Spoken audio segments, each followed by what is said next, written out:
Well, welcome back, ladies and gentlemen, to UPro Colombo for the grand finals, two men's World Cup final between Australia and New Zealand. Here in the venue, ladies and gentlemen, please put your hands together for both our World Cup finalists.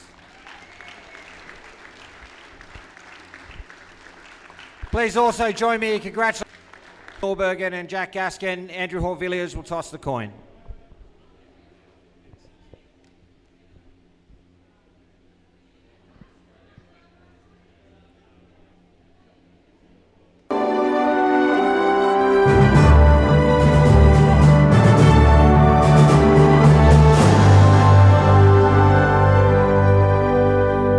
Australians, all let us rejoice, for we are one and free, with golden soil and wealth of toil.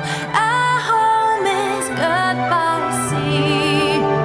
Our land abounds in nature's gifts of beauty, rich and rare. In history's page, let every stage of birds Australia fair. In joyful strains, then let us sing of birds Australia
World Cup final between Australia and New Zealand. Again, Australia have won the toss and will be bowling. I'll take you through their lineup.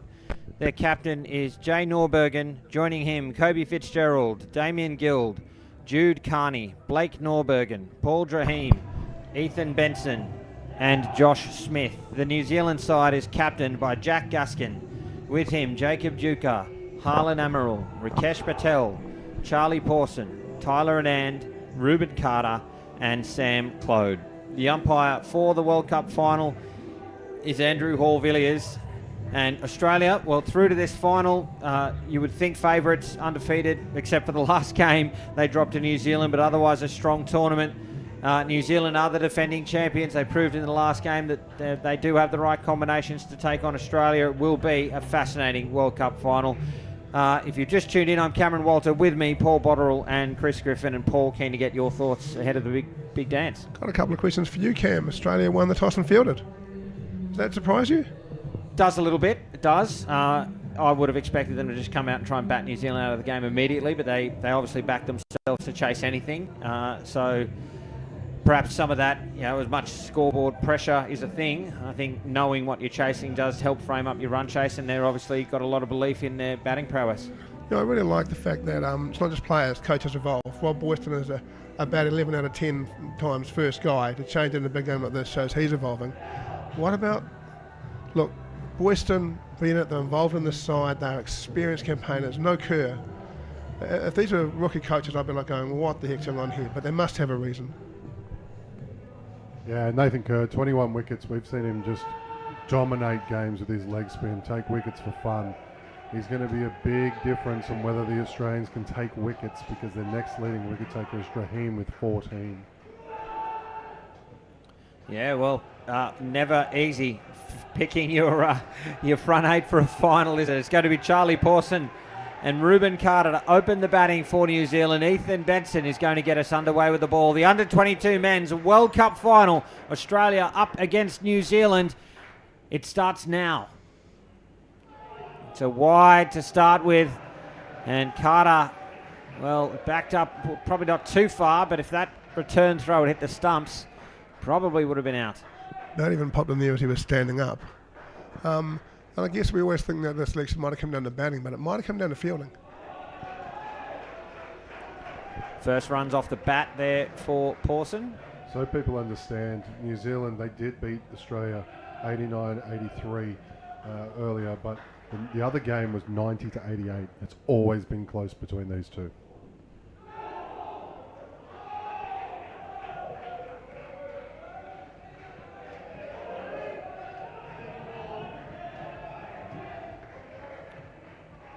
Second ball now. Second ball scenario here in the innings. It's Benson to Carter.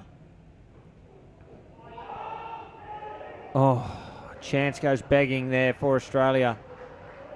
Yeah, and Charlie Pawson just saying that, hey man, I don't care what you do, just tell me what you're doing so I can do the same thing. You can't just sort of lose your way there. We need a yes or a no and we'll get on with it.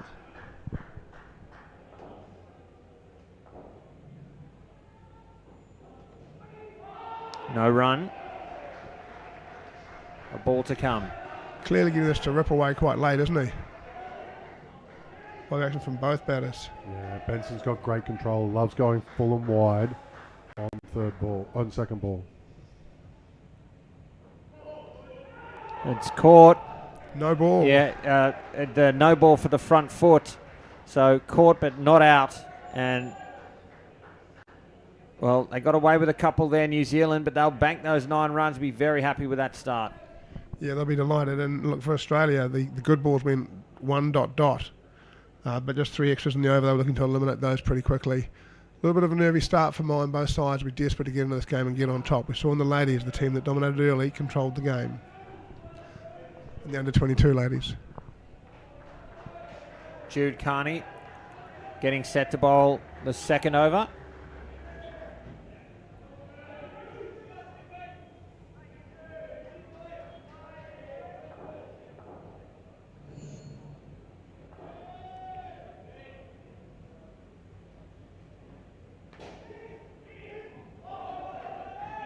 Kept off the net, a single. And I don't want to harp on about Nathan Kerr, but he was the leading wicket taker for both of those games against New Zealand with 5. So Australia are going to have to replicate that if they're going to have success, and they're going to need to do it through their bowlers they have on the court now. Yeah, there's always things we don't know, and whether Kerr's carrying something. And one of the things I have noticed is I think in the evening games, the leg spinners have done better. The ball drops and it turns and it bounces when the air lightens up here. During the day, they haven't done as well, in my opinion, so maybe that's filtered into Boyston's theory as well.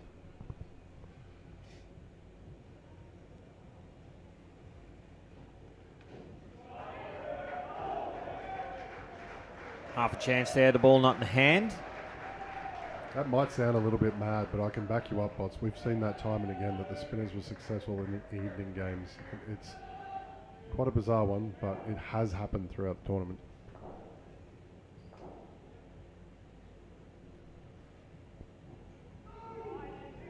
Charlie Pawson here batting with his feet halfway on the leg side wide line. So not tucked on against it, but halfway on the leg side wide line. And Australia trying to get full and width and make him stretch for it. Watch him when he puts his feet here.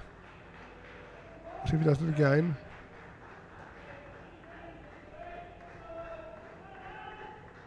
He draws wides when he does that. They try and bring all that width.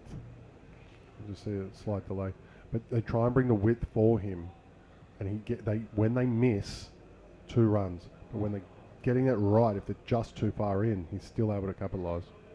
A bit serious this time. He's a bit further on. Oh, there he goes, steps back a little bit. Still pretty wide.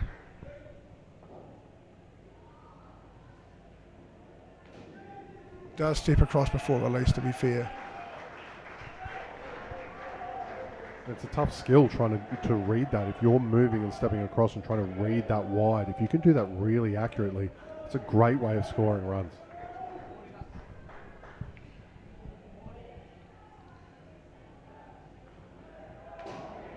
No, it's a brilliant shot there from Reuben Carter to complete the over. Another good one for the defending champions. 8 runs from it, and they've moved to 17 after 2. Second final in a row we've seen a team put the opposition side in and then get no wickets in the first 2 overs. Australia will be desperate for one soon. Oh, particularly having elected to bowl.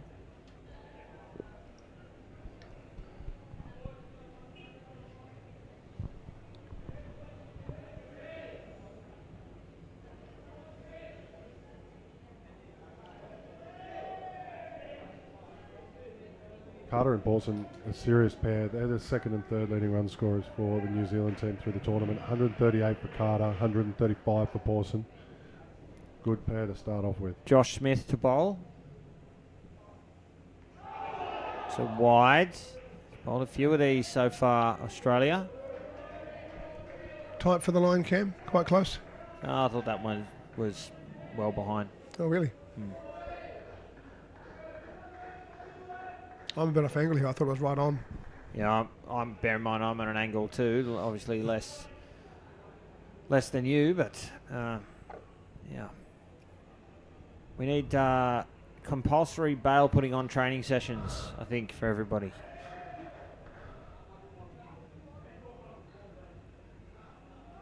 That one obviously well wide. Even I saw that one, Cam. Yeah, look, yeah, the most we've seen putting the bails on at one time is 6. These stumps are replaced before the first ball of the first final. So I have plenty available.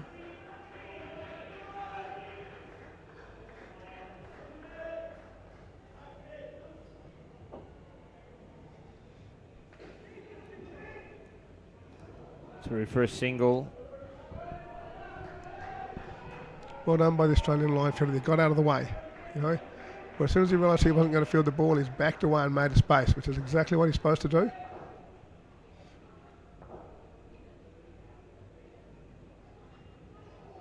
Right in at the hip.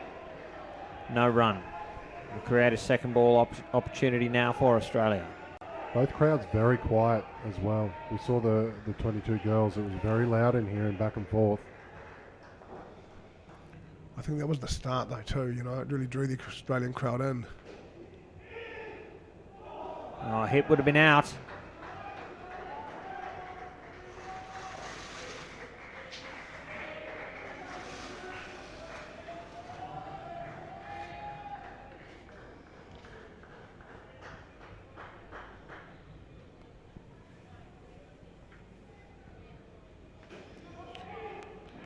It's well kept off the net.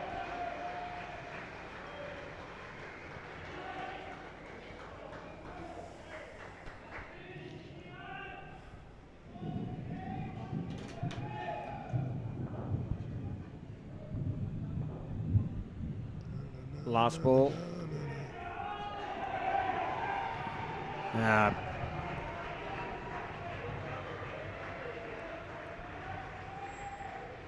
Good bit of fielding at the back. Keeps it to 1. And 6 runs off the over. This partnership have moved to 23. 1 over remaining. Solid platform here so far for the defending champions. Yeah, I think a good description, Cam. You know, solid. This isn't a smash away that the Australian ladies got batting first, but it's solid, and New Zealand will be pleased with it. You know, they'd love to get 7 here for 30, and that'd be a really good start for them being put into bat first.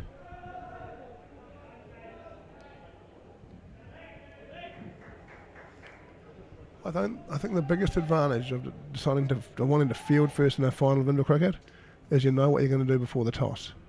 If you want to bat, it's dependent on the toss. If you want to field, you know you're going to field.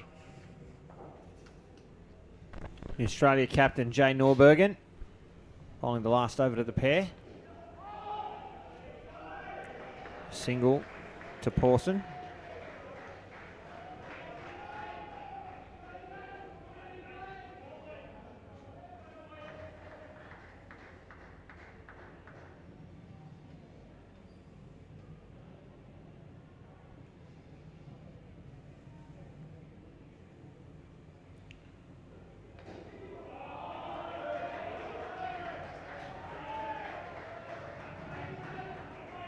Doesn't find the net, but a safe single. This time to Carter.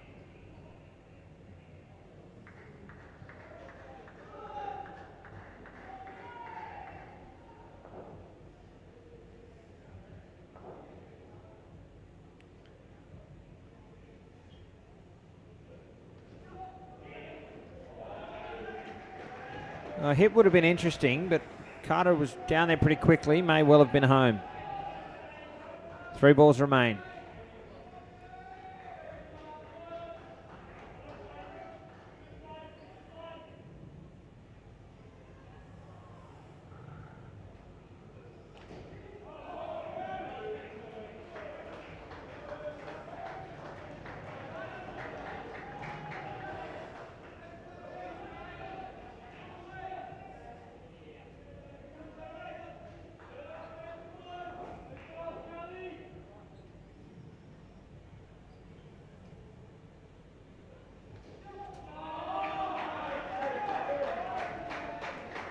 Couple of good shots been strung together here from this opening pair.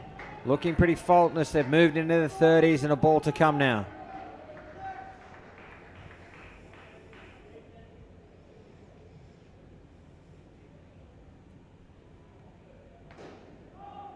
Chance should be out. It is. They gift Australia a wicket off the last ball. They've done so well.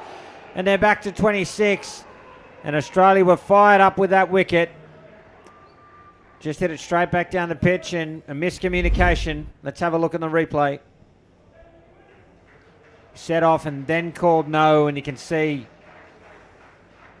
by that stage it was too late.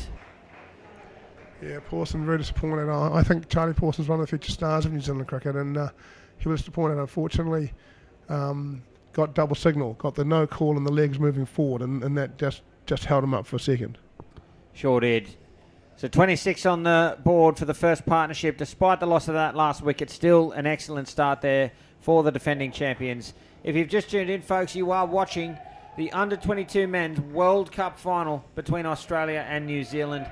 I'm Cameron Walter, with me Paul Botterill and Chris Griffin, and hope you are enjoying the coverage wherever you may be watching right around Sri Lanka and the world, as Jack Gaskin, the New Zealand captain, heads to the crease with Jacob Duca to get the second partnership underway. We have just seen Australia reclaim the Under-22 Women's World Championship. Now it's time for the Under-22 men. New Zealand, of course, the defending champions. And not a bad start.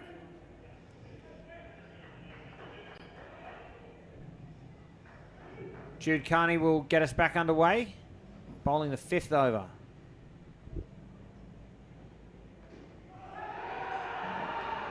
Big appeal. I don't think I've ever seen an umpire give that out. Opening pair was the second and third best batters. Now they've gone for 1 and 4. Duca tops the charts, 145 runs. He's played against Australia once so far, and he came out with 20. Can he do it again? 20 off his own stick. Yep.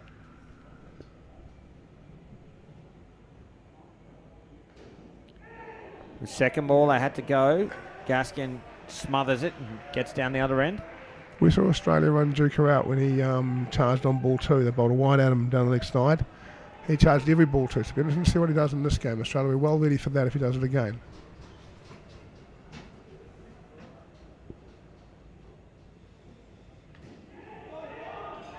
Direct hit and given. Took a while for me to see the signal there. Big wicket. New Zealand review it instantly. Yeah, I thought he was good. Yeah, me too. Let's have a look.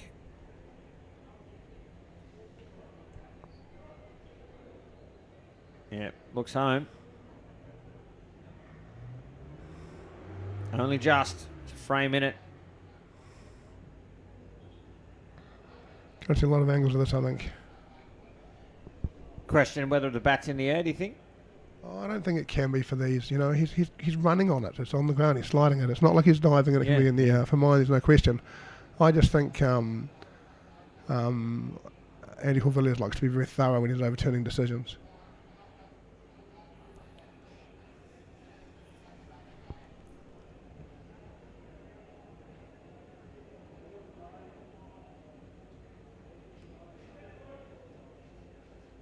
Well, I'm not sure what else we can see.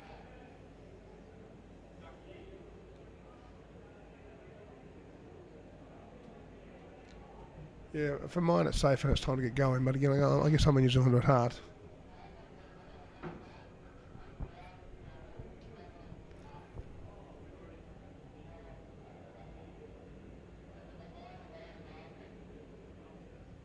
So this angle also shows, for mine, the ball. So one frame we can still see the ball and he's out. The next frame we can see the bails and he's in. So I think both angles we've looked at show no evidence that he was short of his crease and only evidence that he was in when the bail was up. Now, I accept that the frame rate means it's still possible he was out by the time the bail was broken, but we don't have evidence of that. We have to use the cameras we've got, and what I'm seeing tells me that he's in. Yeah, time to get on with the game for mine. Yeah. There's another angle. So short of his crease and in. Are we Safe for mine. Safe for mine. we're just going to keep shopping till we find one? I don't think shopping would be the right description. I think the reverse angle that we just saw does show to me that the bat was coming down. And he's maintained his decision. Now, I think that's on the basis of the reverse angle. You could see that the bat was in the air. Now, I still think it was grounded by the time we saw the bails, but I would have liked to have seen that reverse angle a few more times. Well, here we are at yet another Inter Cricket World Cup final. Let's see what happens next.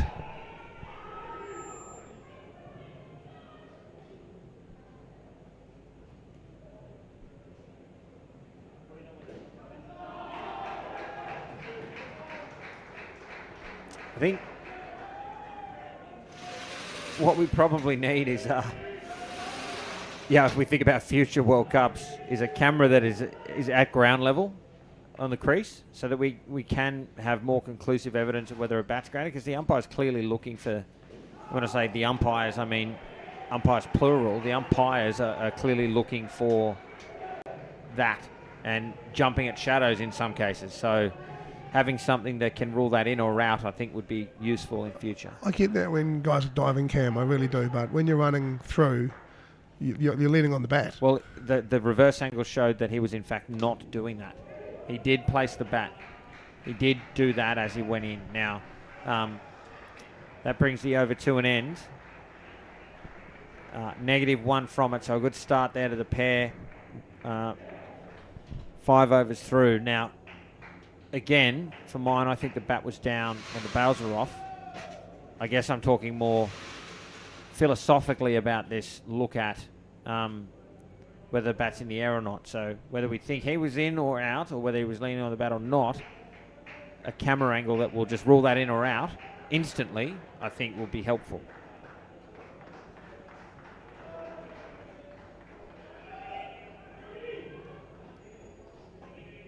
Going to be Damien Guild to bowl for Australia.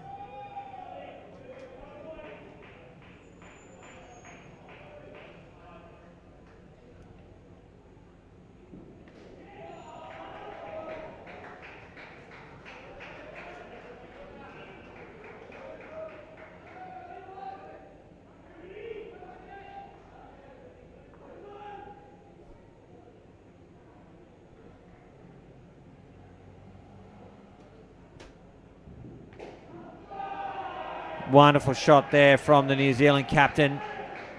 Down up 3.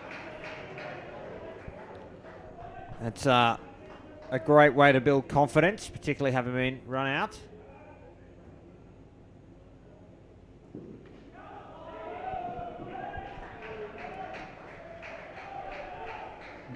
Very interesting that they've put all their batting up front first.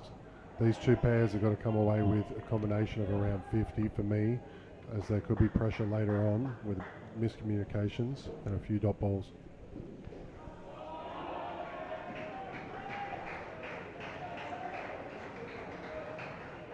New Zealand batter making their way around the field and not fielding the ball there.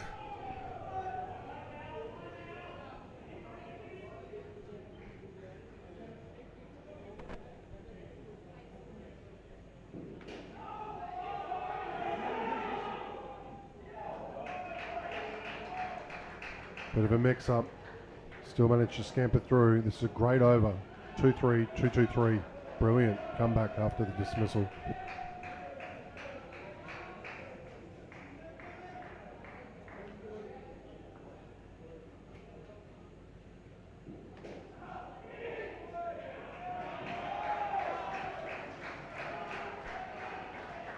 Brings you over to an end, and to your point, Chris, that is a sensational over there for New Zealand. 13 runs from it. And at the halfway stage of this second pair, 12 on the board, in a good spot. Yeah, Gill has not taken many wickets this tournament. He is 11th out of 12 in the squad in terms of wicket-taking options. Benson comes back on. He usually bowls 2 up front early. This is his second over. He wasn't able to pick anything up, but in terms of finding width and bringing the keeper into play, no better person than Benson.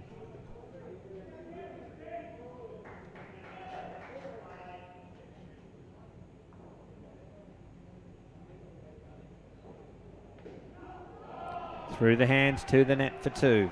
Interesting. Gasco asked him which side he was going to bowl. I've only told him. No need to, but good enough that he did it.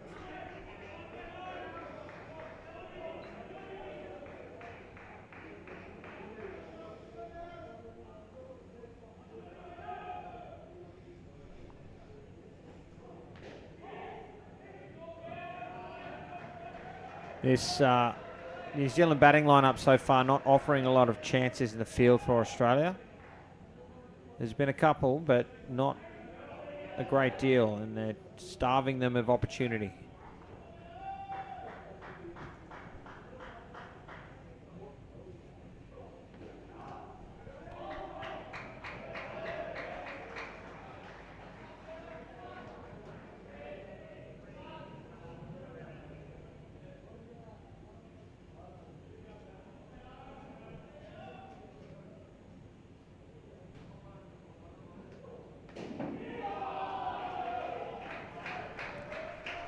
Safe single. Keep the scoreboard ticking over nicely here, New Zealand, the defending champions. 43 on the board with 2 balls left in the 7th.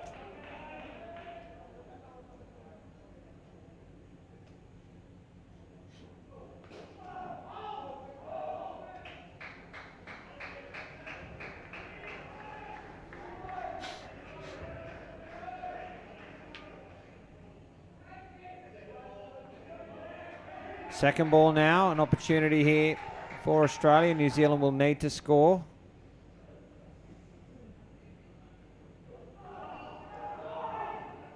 Wow.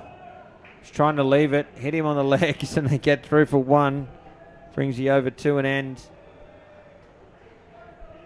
New Zealand doing a really good... 6 runs from it.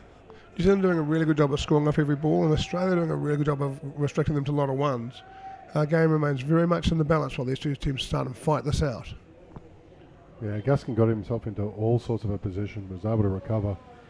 But we're just seeing continual change of strike, turnover, not too many second ball opportunities. And that's what you want from New Zealand. That's how you build in finals. So you just have to bear with our network here at UPro Colombo. The on-screen score lagging behind a little. That last ball is a single that completes that over. And 1 over remains now with the score on 44. It's going to be Jay Norbergen to bowl.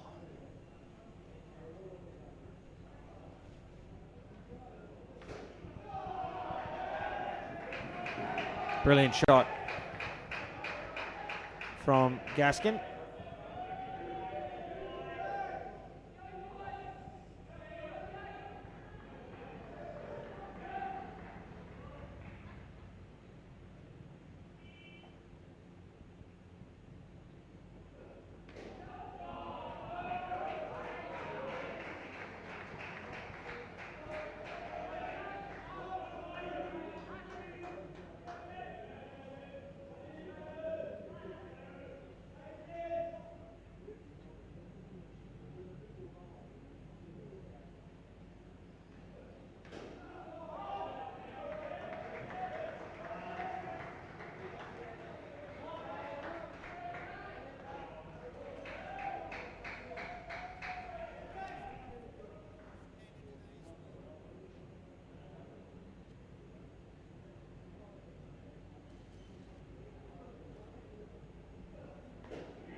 Oh, direct hit, would have been out. It was a great piece of fielding. But New Zealand home.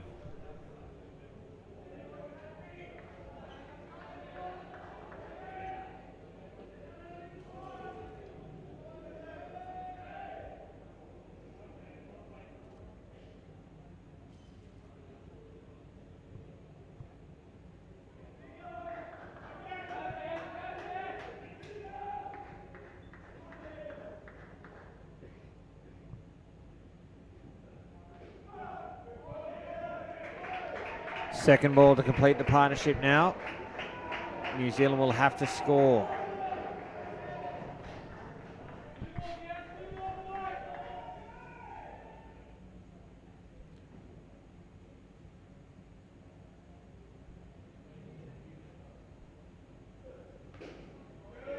Should be out. And flick was high, I thought, but it was good enough.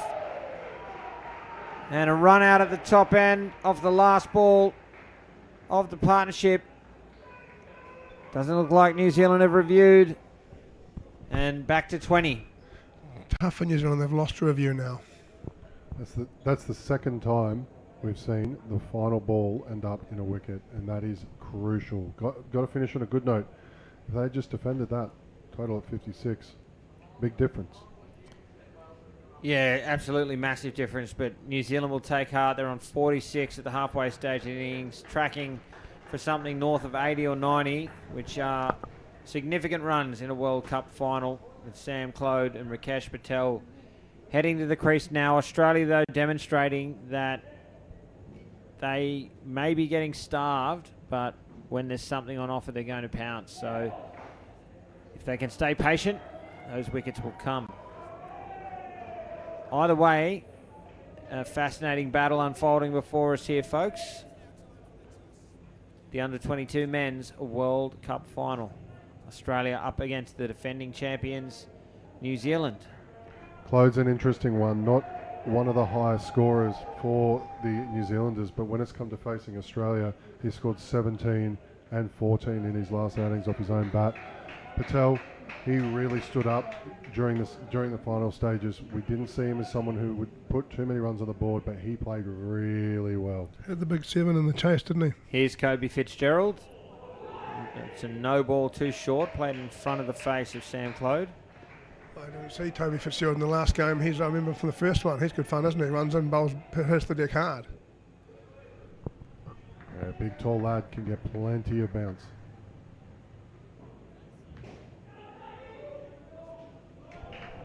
I like that. It's not quite as quick as, say, Harlan, but it's bounce a full one. I like that.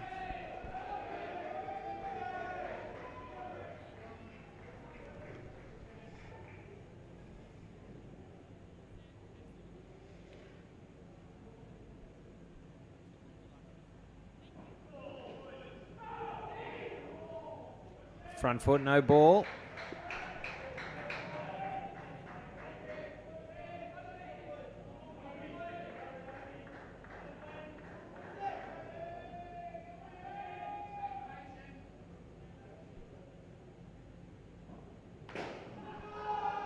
Excellent shot into the side net in the backcourt for 3 runs from Rakesh Patel.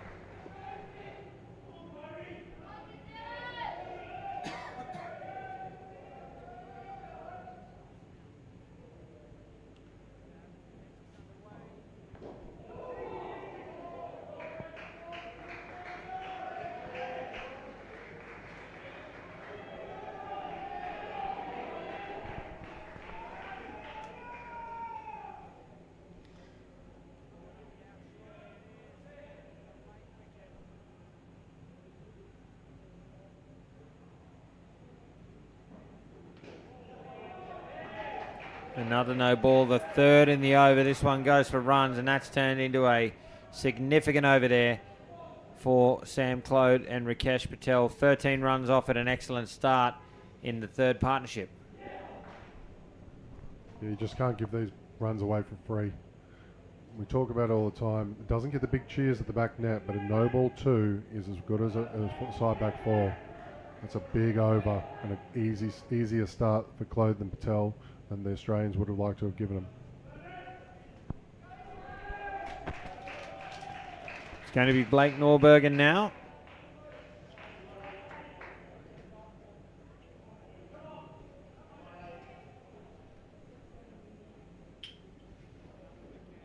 Full and wide, beaten outside off, no run, and second ball.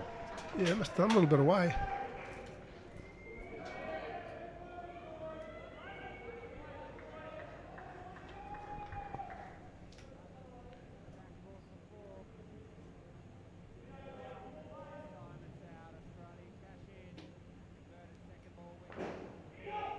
Good pickup.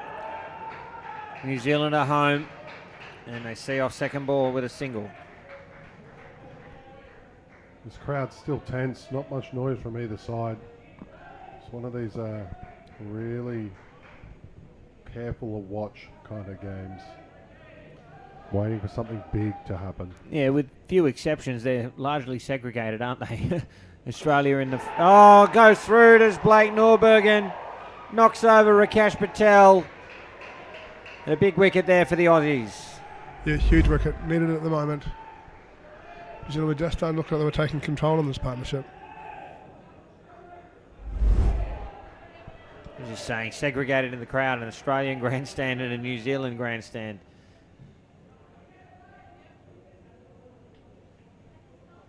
Blake Norbergen continuing. Yeah, that's a great response from Patel, having been bowled. Down up 2 on the offside.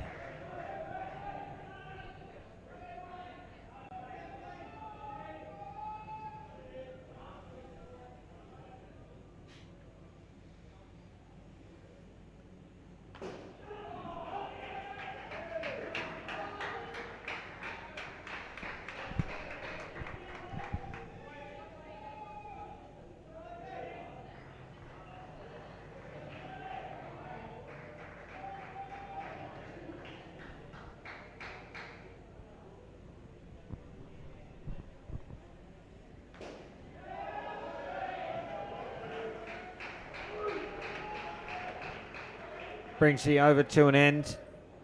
Despite the loss of that wicket, still a good over there. Well, a positive over anyway. 2 runs from it for New Zealand. And still 2 overs to come in the pair. They're on 15. I've said it a few times, I'll say it again. They're a relatively stable platform here, New Zealand. They can push on here to 90 plus. Damien Gill will bowl. We saw Gill concede 13 in the previous over. His record states that he will concede a few runs. Will Patel and Claude take advantage?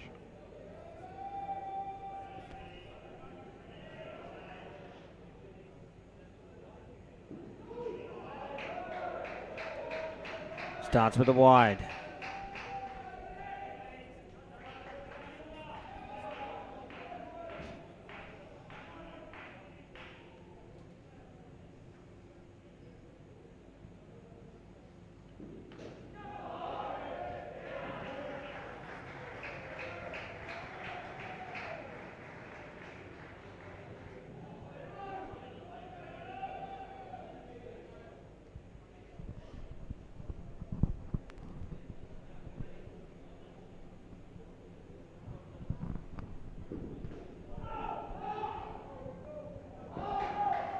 No run, it'll be second ball, and New Zealand will have to score.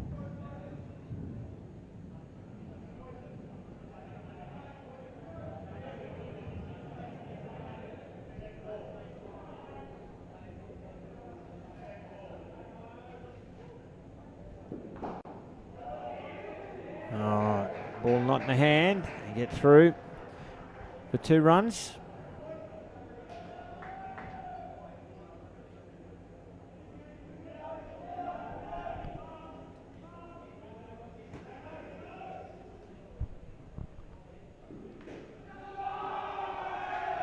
That is a brilliant shot from Patel. I think Rakesh Patel is an illustration of why you can't always rely on statistics. He may not have been among the leading run scorers, but maybe run out by his partners a few times, whatever it is, but he's certainly a solid bat. He may also have played a disproportional number of games against the better sides. Yeah, totally. These things are out of rain play. I mean, the stats are always interesting and add some value, but and I think Rakesh Patel, as we've seen him go through the event, that win over Australia, I'm pretty sure hit that 7 to help set that up. That'll do wonders for his confidence coming into this game, you know. So 9 runs off that over. Another great one for New Zealand. 1 over remains in this pair. The last 2 pairs have lost a late wicket.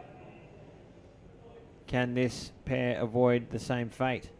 And just so you know, Bots, that was the game against South Africa, which he did that. Drahim, for me, this is the big over. He's been saved two at the back for a reason. Experienced open men's player back in Australia for Queensland, but he has been the leading wicket taker behind Kerr for this side. Only 14 compared to his 21, but he is a strike bowler as well.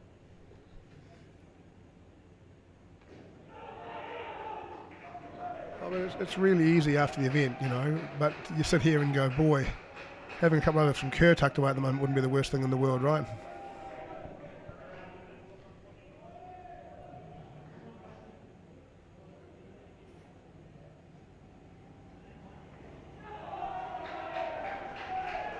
It's a long game though, Bots. A lot of batting out there on the court in the field at the moment for the Australians, and it's going to be a decent chase, it looks like, and they've got the team to do it. Rob Boyston's never picked a bad batting side.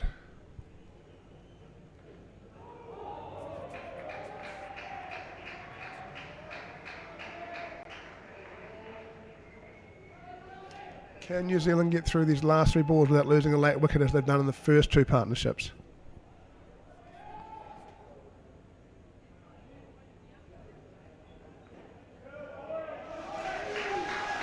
See off second ball with a Just ran at it. experimental single. 2 to come. What I like is he ran out and kept us cool. He didn't run out and lose the plot. He just ran out and got halfway down, got some bat, and it got to the other end.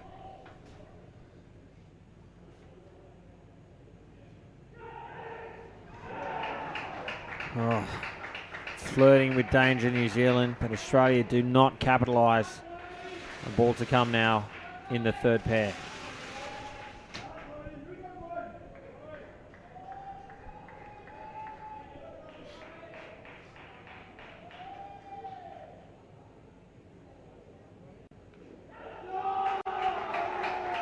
A great finish, and this pair will post 31 at a crucial stage of the innings here for New Zealand.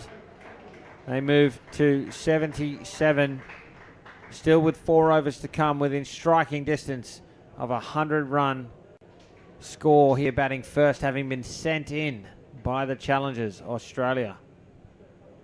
Big final 4 overs coming up with Anand and Amaral at the crease. New Zealand looking pretty comfortable right about now. Yeah, I think for every partnership going, they are looking comfortable right now. I don't think Australia's got a lot of wickets. New Zealand's batted, they haven't smashed the house down, but they've been really solid. They need one more partnership to do it, and you know, they'll still be nervous like every partnership going into a World Cup final. Australia to get involved early and get some wickets. They're going to go to Fitzgerald, and it's a really good move. And not too many runs this tournament, only 56, but the interesting one for me is Amaral. He's only got 93, both of them low scoring, but Amaral in the 2 games against Australia, 17 and 14. Here's Fitzgerald. Great start. I think they're different battles too. I think Harlan Amaral's become a good inter-cricket player, and I think Anand is still learning indoor cricket. He's a great cricketer. He's a very good player. Just learning how to play and look at the finer points of indoor cricket.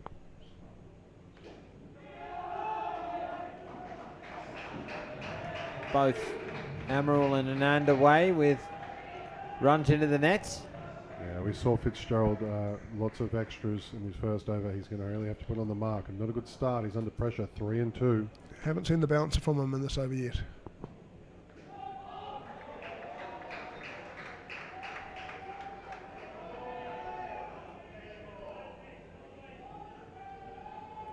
Mightn't be a bad time for it, to be honest. Second ball, New Zealand must score.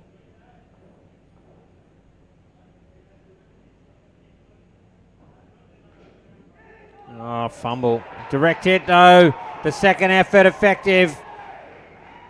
And an end run out at the keeper's end. The other little things, I think Tyler and Ann took it a bit earlier. Thought it easy. Thought it was going to the other end. Didn't dive. Didn't make his ground. There's Richie Patel replaying the last partnership. Well, it's good to have a look. Why not?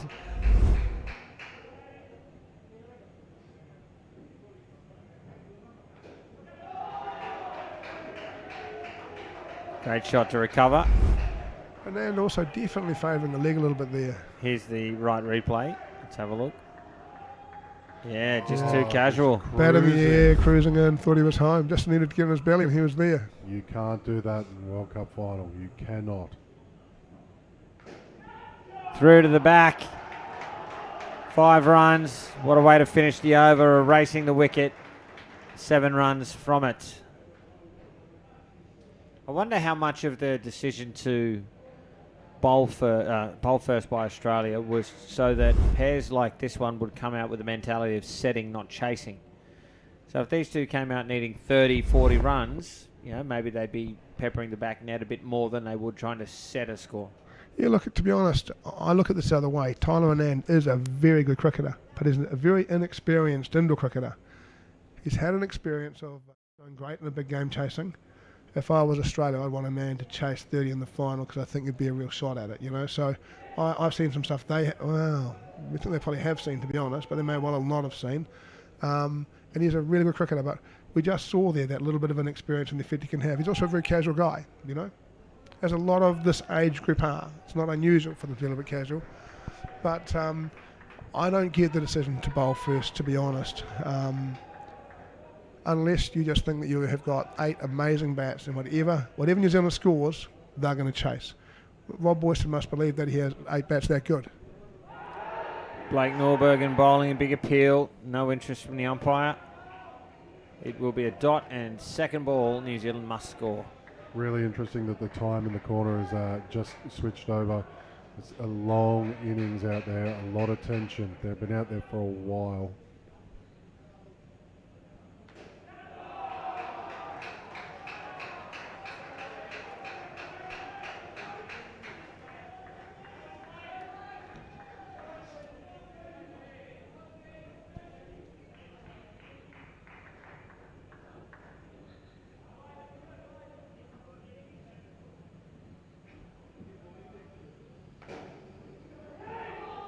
Or direct hit would have been out. Tell me something, Cam. We've been talking about this quite a bit, right? So fielder fitting the ball's got right away. He throws it. He continues into the line of a none with his momentum. Does he still have the right away? Yes, I think so. It's still it's completing the act of fielding the ball is how I'd interpret that. You can't just stop in midair having fielded, right? No, I agree with that, although I don't think this law is a law that's takes into account what you can and can't do. As a batter, you can't hit the fielder. So just interesting. The fielder fitting the ball does have rights for mine. I think it's a rule that would be good over time to see really well defined.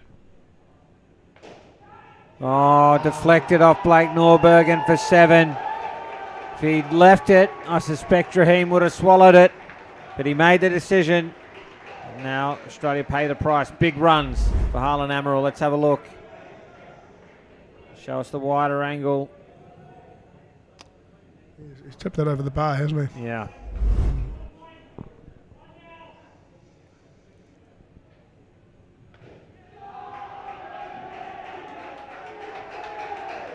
Big over there for New Zealand. 12 runs from it. And they move now to 96. With an over to come. 2 overs to come. That far advanced. And looking down the barrel of a 100-plus run chase at the moment, Australia.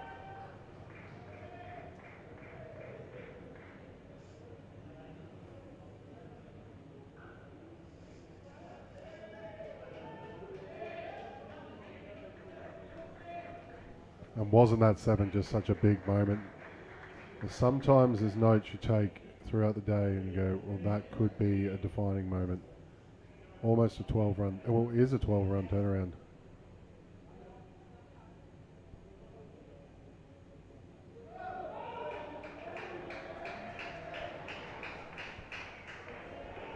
Josh Smith is bowling. Penultimate over the innings.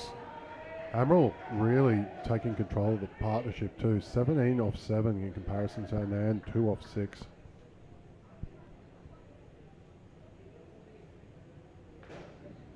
Should be out this one, it is. Australia won't miss out on that. It was second ball. New Zealand had to run. And tidy from Australia, a much needed wicket for them.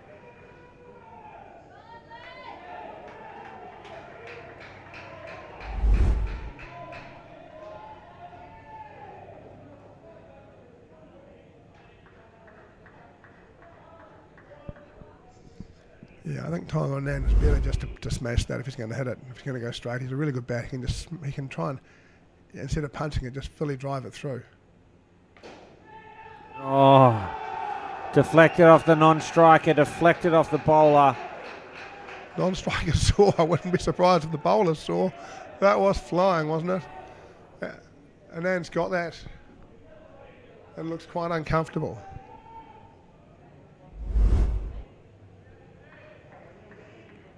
Let's have a look. Bang. It was 4 runs.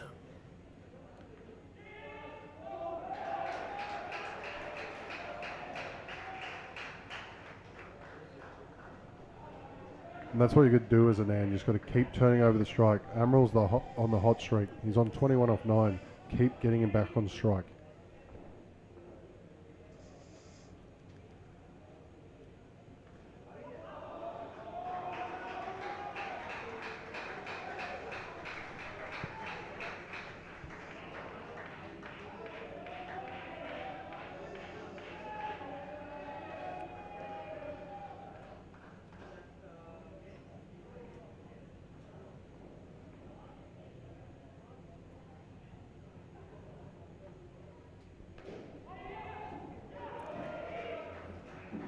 Single to complete the over. 3 runs from it. And 1 over remains now in the innings. New Zealand on 99.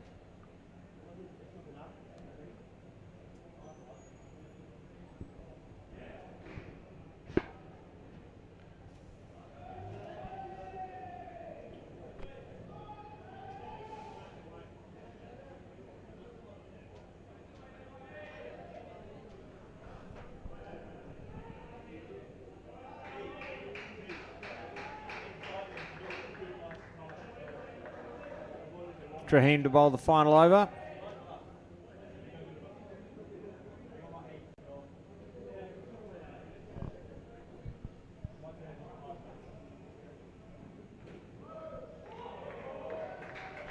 No run, second ball straight away. New Zealand must score. I'd like to get over here. I'd like to get not just 100, but just a little bit clear of 100, I would think.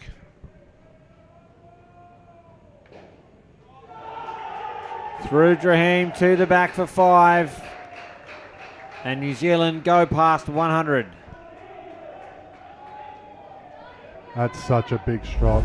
Anand scoring off the best bowler for the Australian side. Under pressure. It's in the air, safe. The flick's wild. And they get through for 2. Causes Rahim to pull the ball down to Emerald because he's been hit once. That must have been quite close to 7. I couldn't see from my angle. I guess you couldn't see from yours either.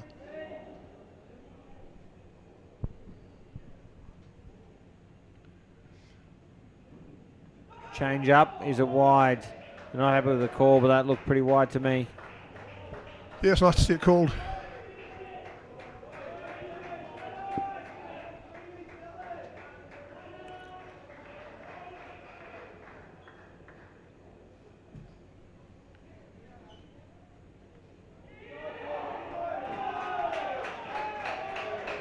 Through for another 2. The ball not in the hand for Australia.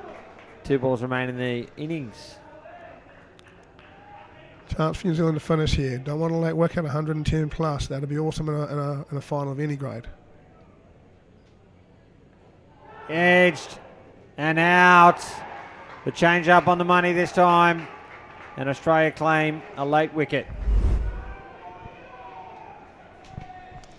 And when just throws his hands out, it gets a big outside edge. He'll be disappointed. He's batted so well. Now he needs to bang it down up 2 and get to the other end, and we'll finish with what we've got.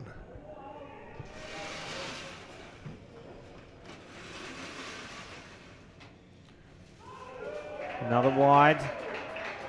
Boy, his change-up goes, doesn't it, Cam? That has ripped. Indeed. So this will be a re-bowl. Bounces as well, right? Bounces and goes through there. Quiet, Jack. There's no need to have a chat. Oh, it goes for 7. Full toss and belted to the back net, and Amaral lets him know about it. A big finish, 114 on the board for New Zealand, batting first here. They've been sent in. They lost a few late wickets in each pair, but they have otherwise dominated with the bat, and this is an imposing total here for Australia to chase down, folks. Thanks for your company. It's the Under-22 Men's World Cup final between Australia and the defending champions New Zealand. 114 on the board. That is going to take some chasing. I'm Cameron Walter, with me Paul Botterill and Chris Griffin. It's great to be with you live from Colombo here in Sri Lanka for the final day of the 2025 Indoor Cricket World Cup. And Paul Botterill, that batting just too good. Yeah, look, I think they've been brilliant, and all the way through. As you say, a wicket last ball of a couple of partnerships has held them in check, but the stats said that all the batting was in the front 8. But really, Harlan Amaral's an exceptional athlete. He can do amazing things. I thought the 3rd and 4th partnerships batted really well. Amaral got out once with a loose shot, but just ran down and got the full toss next ball and put it away. New Zealand have played high-level percentage cricket. Australia, let's remember, won the toss, put them in, and left their best bowler out. And what that tells me is they believe they can chase this. They believe they can chase anything. If they can, we're in for one heck of a game. Chasing down this would be one heck of an effort. Chris, do you think they've got those runs in them? Well, looking at it, it's a big total. We're looking at the average score between these two, anywhere between 80 and 90. Traditionally, we would see that finals would see scores would go down even, but we're seeing a lot of run scoring even between this morning's game with the 22 girls and now the 22 boys. Look, it's possible. The stats also said Amaral was going to stand up, and he certainly did. He can perform against Australia. But 29 off 14. Yeah, don't mind. If you don't mind. But there's going to be some big performances, and it's just about being consistent. You saw that effort. They let the wides happen, and that was a big difference. Now, the 3 of the 4 skins, we saw a late wicket on New Zealand. This total could have been even bigger. Yeah, I think New Zealand are unlucky not to have scored a few more. To be honest, 120 would be lovely, and they'll take the 114 and bowl and field and do their best. And like we said in the ladies' game, like we said that New Zealand weren't going to chase that game down by scoring 40 in the last. Maybe the side can score 40 in the last to win a final. That's a heck of an ask. But I think we've got to have here again 4 partnerships, 20 minimum. We get a single-figure partnership here, that's got to be hard to win from there. So every Australian player now will be able to bat, but they have to bat under pressure. And soaking up that pressure first, Ethan Benson and the captain, Jay Norbergen. Opening for Australia here in this Under-22 Men's World Cup final. Hope you are enjoying the coverage, folks, right around Sri Lanka and the world. We're certainly enjoying bringing it to you, and our thanks to the entire broadcast team, everyone out there in the truck, helping us do so. One of the interesting things about Indoor Cricket about to feature here, it's a tough decision. Amaral's their best bowler. He's their opening bowler, but he's just batted for 4 overs. They're going to give him the first over, and the question is, towards the end of that over, will there be a little bit of fatigue? He hasn't had a long break. He's certainly right now, he's up for it. So it is Harlan Amaral. Jay Norbergen is on strike. Ethan Benson at the other end. The run chase starts now. Chance at the top, needed to hit. Norbergen home. It is a single, Australia away. I know that he's just been out there for quite some time, but I think the confidence is up, Bots. You've got to throw the ball to him. I think it's fair.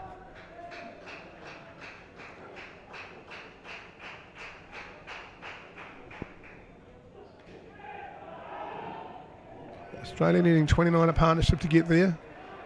Just about, 1.2, 1.3 a ball, I'd have thought.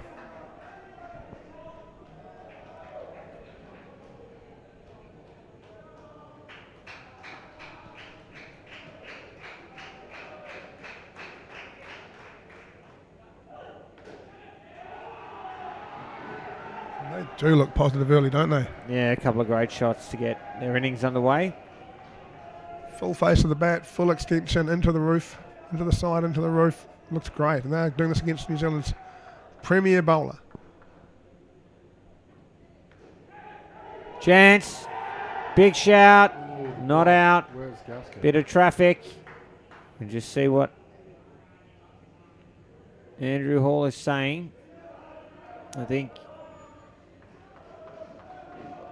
well, maybe that was just cricket. You'd have to see it again. You think Gaskin got in the way? I think he did. We should see it again. Yeah, I think I saw Gaskin going slightly across the leg side. The non-striker running through. Try to go on the inside, probably closest to the pitch. Last ball for Amaral now. Fantastic start for Australia. If you're going to chase 115, this is how you start.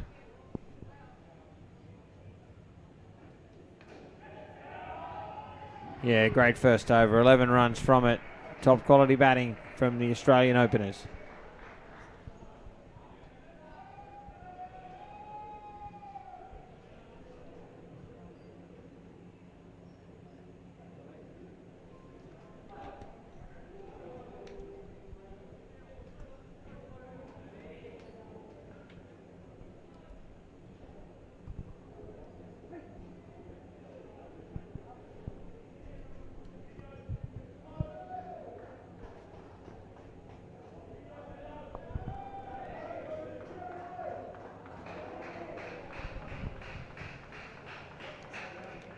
Sam Clough to bowl the second over.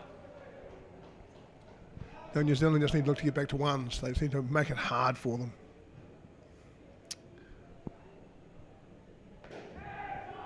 Great shot from Ethan Benson. Finds the wire for 2. You'll see that name Norbergen around a lot. When Australia did beat New Zealand, Norbergen Blake, Norbergen Jay, both the top scorers, 17 and 16.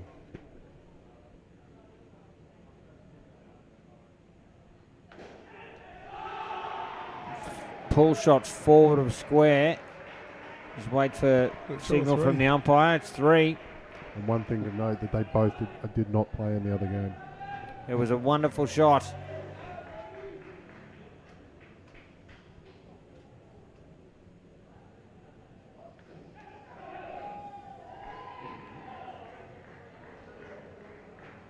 Another 2, ticking over the scoreboard nicely, Australia.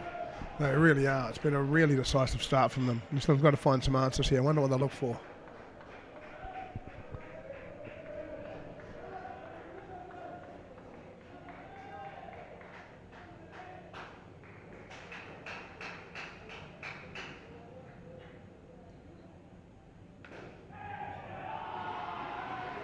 Rob Weston, arms on knees, leaning forward. Can always tell when he's confident. I've sat next to him through quite a few cricket test matches. He thinks he's even going to get up and do this.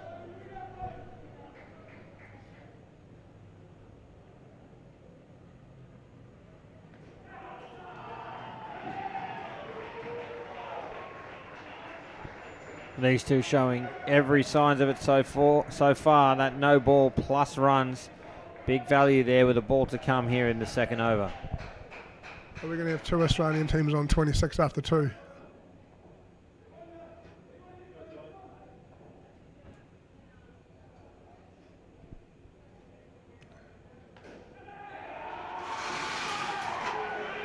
And a great shot to finish an over where they scored off every ball. Hit a net every ball as well. 15 off. Brilliant batting from the Australian openers.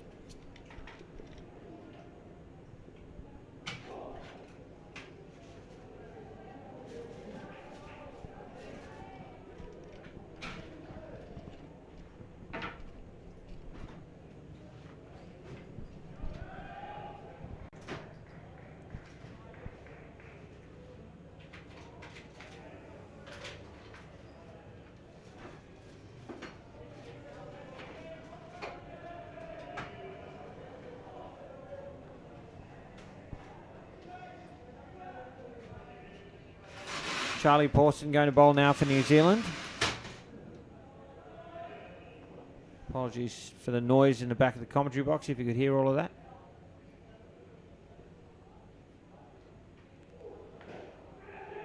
Called through. Single. For Australia, it's just about continuing the momentum. For New Zealand, it's just about stopping the momentum. Don't panic, a long time to go. 2 or 3 good overs in this chase, and New Zealand are well on top. So they just need to stay calm and keep pushing the game deeper and try and start going for dots and ones instead of 2s and 3s. Brilliant shot. Full face of the bat. Down up 2 on the offside for Ethan Benson. I think New Zealand do need to be careful. I think the Australian batsmen just want a ball again there. Not intentional for them at all, but still, they need to be aware of it.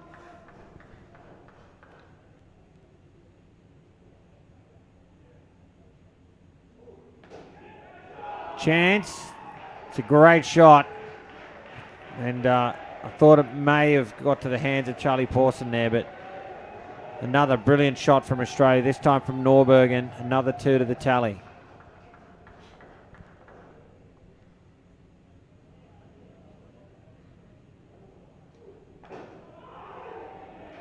That's the first stop ball in a while.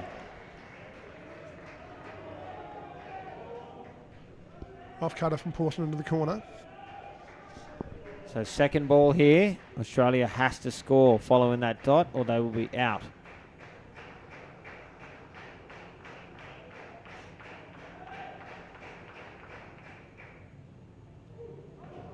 It's a wide. It lets them out of jail. The ball to come now for Pawson. With second ball so rare, there's just absolutely no excuse for giving away a wide ball there. They really, really have to try and make the Australians play if they get a second ball opportunity. Push full and through for another excellent 2. 9 runs off the over. This Australian opening combination absolutely on the march here. Massive final over coming up. They keep batting like that, they're going to challenge 50. For New Zealand, a late wicket, well, wouldn't they love that? Yep, I think, again, even just some dots and ones, even if this over goes for 5 or 6, I think it's going to be okay. They'll have a look at the next partnership. If Australia's got 4 partnerships like this, they're going to score 200 and win comfortably. My suspicion is they don't have 4 partnerships as good as this. I think this is a very good bowling change. Rakesh Patel, second leading wicket taker, off-spin variety, does have a quicker ball. It's going to be interesting. Change of pace. Here is Rakesh Patel. No run. Effective early. Yeah, from mine, a bit of a tentative shot too. This may be a very good bowling change.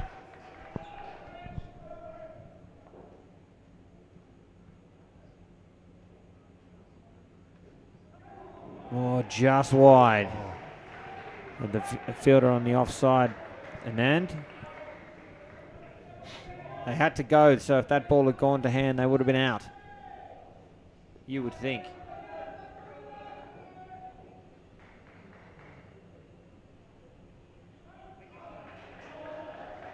Wide, and it's the last over the pair, so they'll get that ball again and they can bank the runs. He does get sharp turn across the angle. That's why you see that 2 on the leg side. Yeah, they pulled that second fielder a bit further forward too, so there's no need to get out quite that far from him. He can pitch middle and straighten it from there. That's what the fielder's there for. Get enough height on it, it'll be second ball again.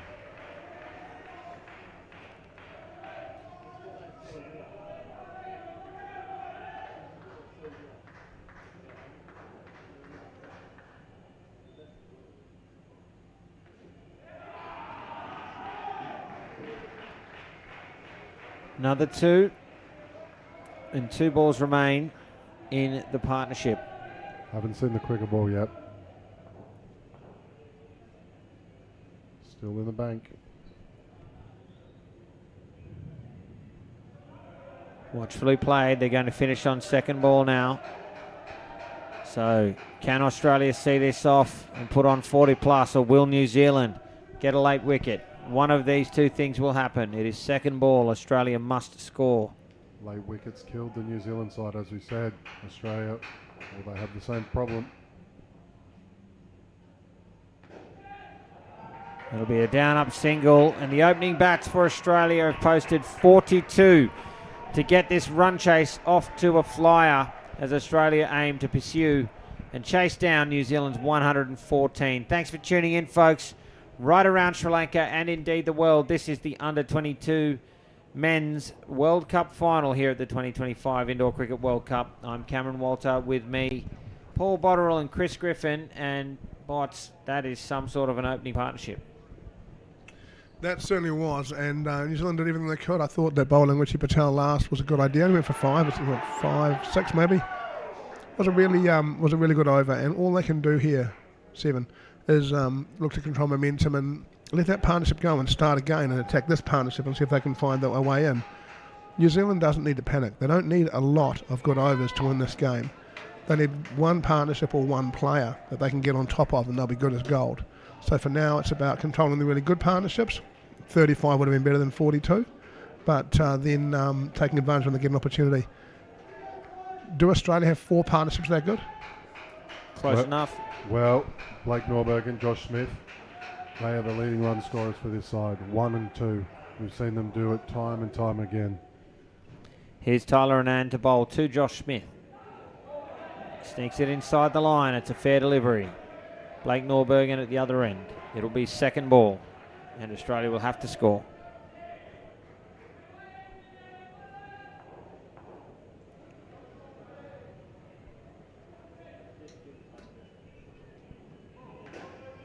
No ball plus a front foot, plus the runs. Yeah, New Zealand need to take that stuff away. If they're going to have to fight in here and defend this for a while, they just need to do the basics really well. That was a 3 plus the no ball, so 5 off the delivery. And Blake Norbergen away as well with a down up 2 over point.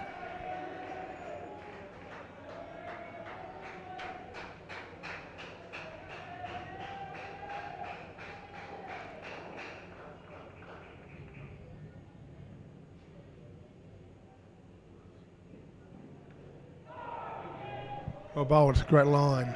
Little off cutter coming back from around middle. Well bowled.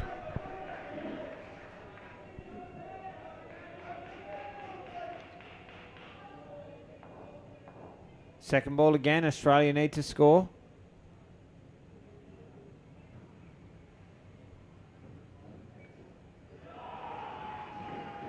And they do, finding the side net for 2 and a ball to come. Oh, excuse me, it's 1. I thought I saw him put 2 fingers up. I just love to get a close-up of that all the time so I can actually see what the umpire is signalling. 1 ball remains. Oh, gets away with it. It'll be a dot ball to finish. Still a good over there for Australia. 8 runs from it. They've moved to 50 after 5. Half a chance last ball. New Zealand's just got to prey on those. They've just got to hang around and wait for one of those to turn up and convert it. -5 will make a big difference in this chase if they can get one.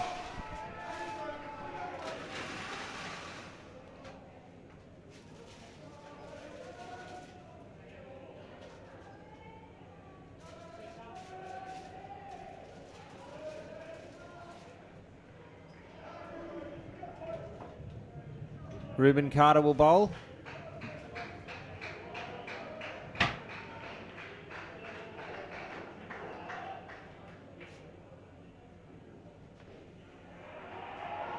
And Smith starts with 2.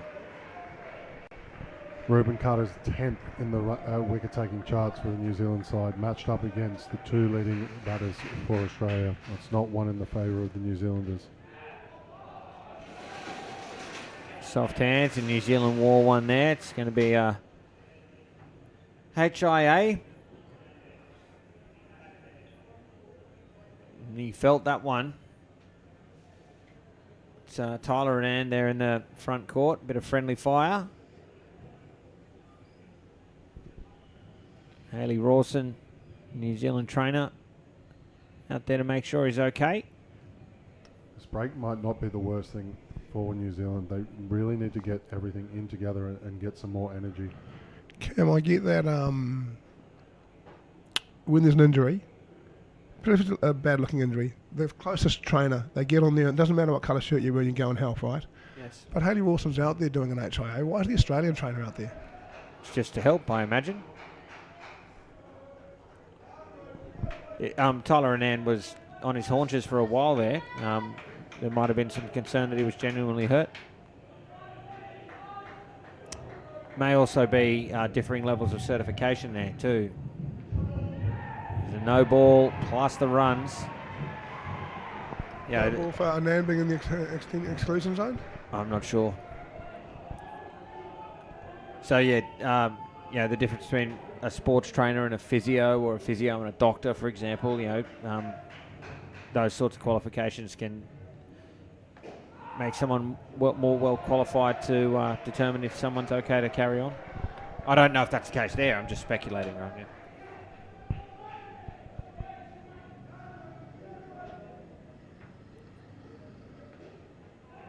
Chance at the top. Norbergen's home. Through for two and a ball to come now.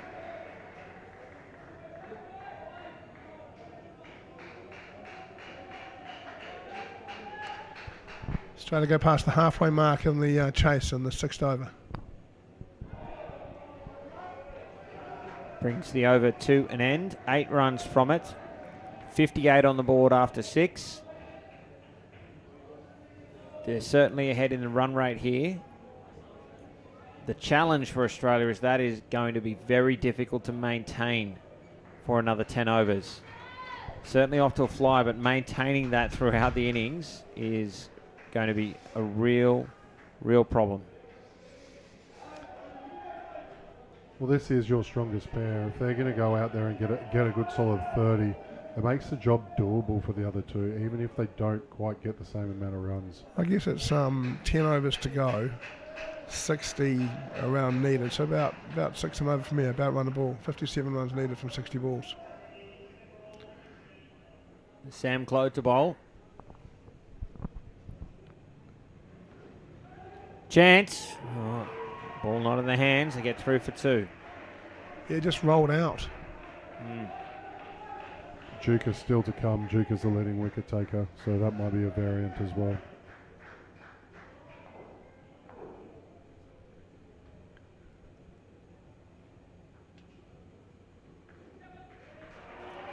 Two runs to Smith. Is Duke the leading wicket taker full stop or out of the 8? Just for New Zealand. No. For their whole squad or for the whole 8? Squad. Yeah. Whole squad.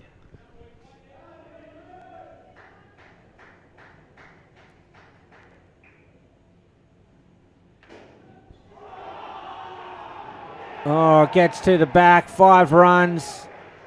Carter trying to keep it off the net, the side net, and it went through to the back.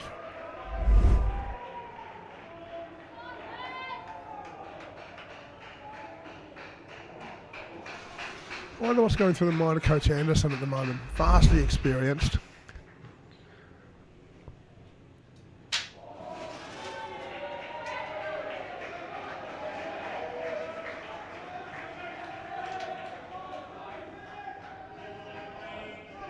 Second ball now.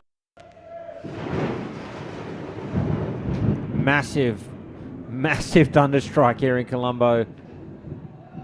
Oh, chance. Oh, needed to hit. Could have gone to either end. Went over the top, needed to hit. That was a massive It's still going. It is. That's not a good sign. I think if we start to get electrical storms here, this is going to be a bit fun from a power perspective, folks. Last ball of the 7th. Beaten. So 11 runs off that over. Another massive over for Australia. They will start the final over of the partnership on second ball, but currently threatening another 30-run plus partnership here in the second pair. The weather outside doesn't seem like a good sign for the Sri Lanka-Australia game in the Women's World Cup in Colombo. They've done a really nice job of weatherproofing this place compared to last year, Cam. When it rained last year, there was buckets out during the Masters World Cup. No sign of any water coming at this point, right? We have already seen very large storms and large amounts of water earlier this week, I think on day 1 or day 2. So Patel, we talked about him before, he's back. New Zealand searching for a wicket, and we can hear a noise change as the New Zealand fans start to get up and about. It is second ball. Australia have to score. And they do.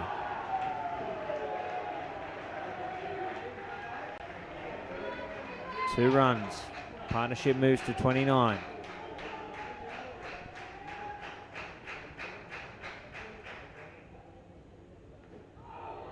No run.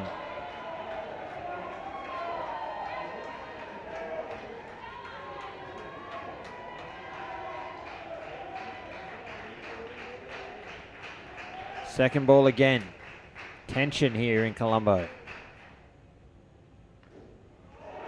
Norbergen finds the net for 2. Diffuses it.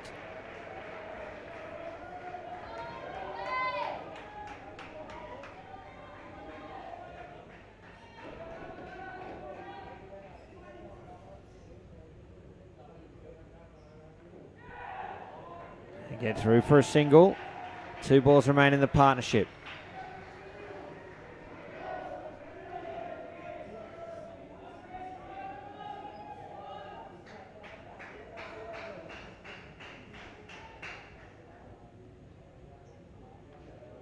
Oh, that's a great shot from Norbergen. Just getting into position to play it. Still played it under his eyes, got tall on the ball, and a down up 2 on the onside. 1 ball left in this second pair.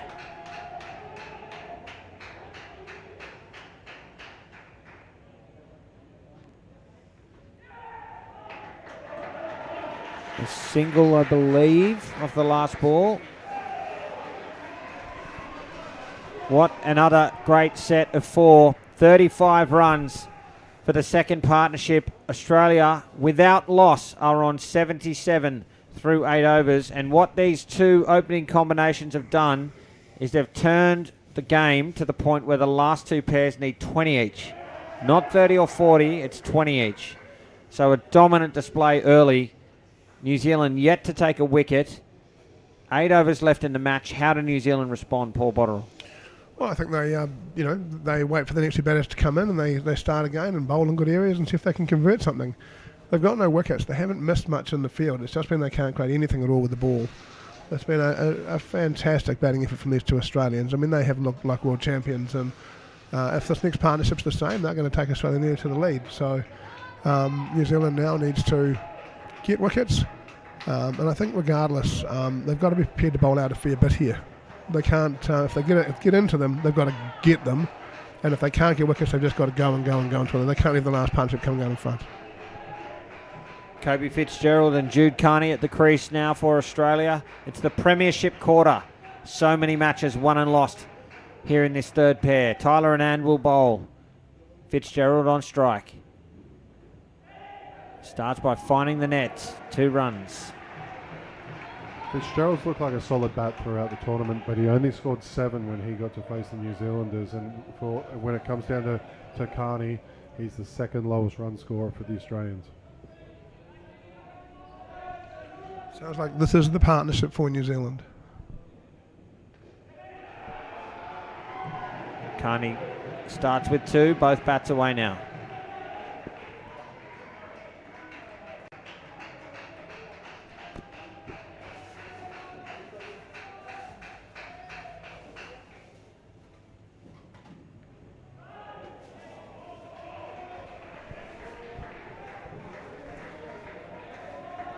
So second ball here, some early pressure. Australia must score from this ball.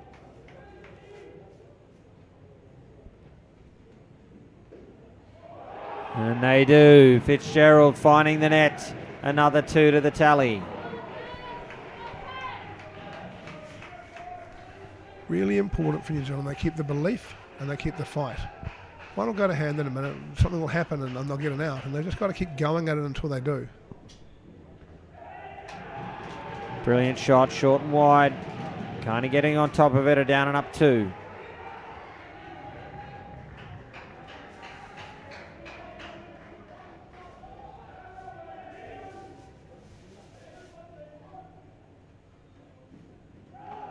Left alone, and it's a wide to complete the over. 10 runs from it, and Australia now inside 30 runs required for victory here in the under-22 men's World Cup final.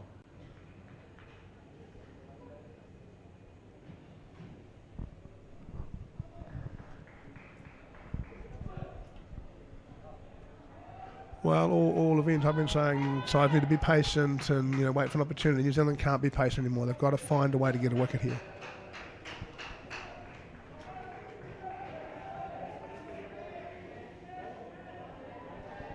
The captain, Jack Gaskin, will feature for the first time.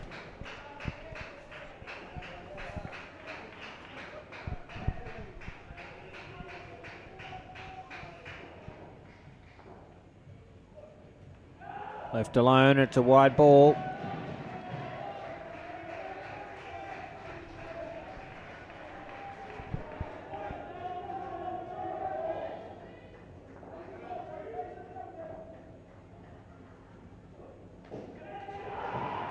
And into the net for 2. Australia just continuing to dominate with the bat here. Still plenty of time for New Zealand, but Australia getting closer and closer. 24 runs away now. New Zealand still yet to take a wicket.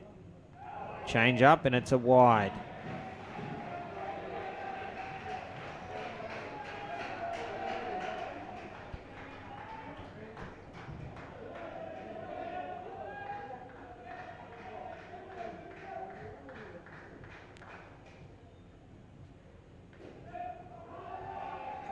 Oh, direct hit, and he's home. A single there to Fitzgerald.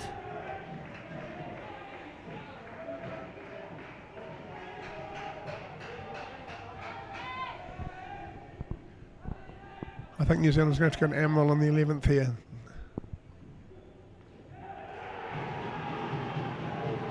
Another 2 to the tally, this time to Carney. A ball to come now in the 10th.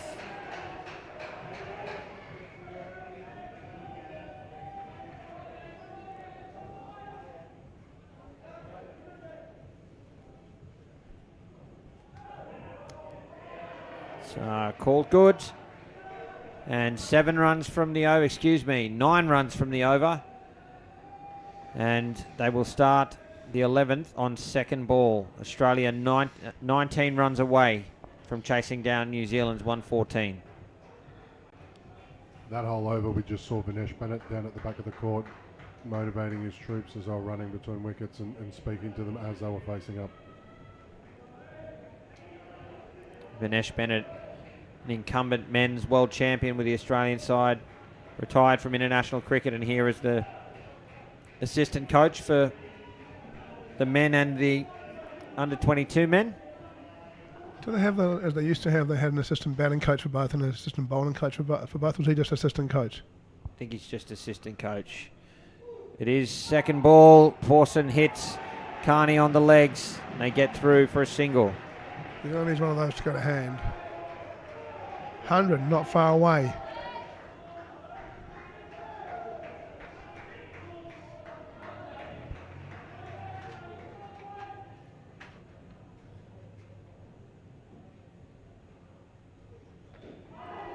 At pace. Beaten outside off. Get a sense that something building here for New Zealand. First ball hit on the legs, through for a single. Second ball's a dot ball. This is now second ball, and Australia have to score. Can Pawson beat the bat again? He cannot. Chance at the keeper's end. The umpire signalling 1. I'm not sure if he's signalling out, but he's given this 1 run, and it has been reviewed by New Zealand. Let's have a look. And he's in. So we're going to see lots more angles. We do really need to find a better signal for one run. Oh, it's so close, isn't it? Next frame he's in. Love to see it from this end.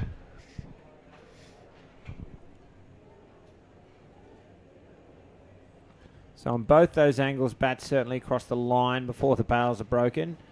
I guess for the sake of consistency, it's a question of whether it's grounded. I view this the same as I did the other one, in that I think that it is. Oh, it's definitely in. Yeah.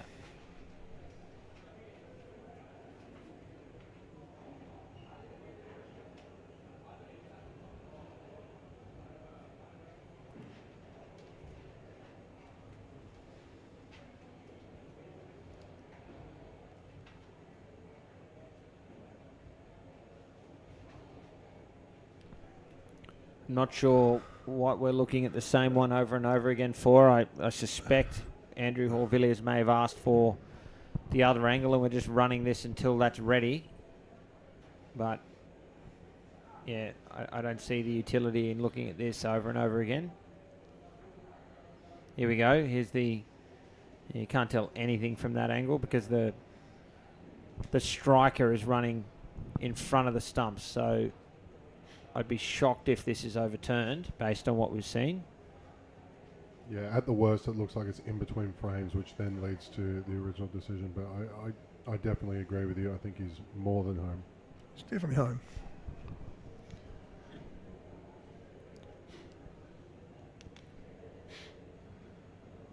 I think something else we need to do in future is be able to listen to what the umpire's asking for, because at the moment I think we're all sort of bewildered as to what we're still looking at.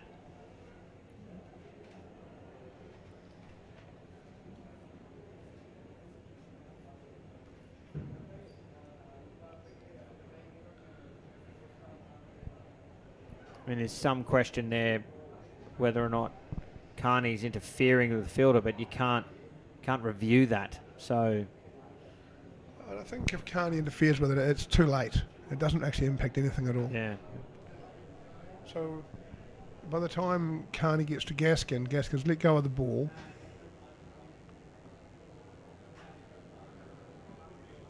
There. I can't see that's interfering with the field at all. no, I'm speculating as to why we're still looking at this. This is soaking up unnecessary amount of time, in my view.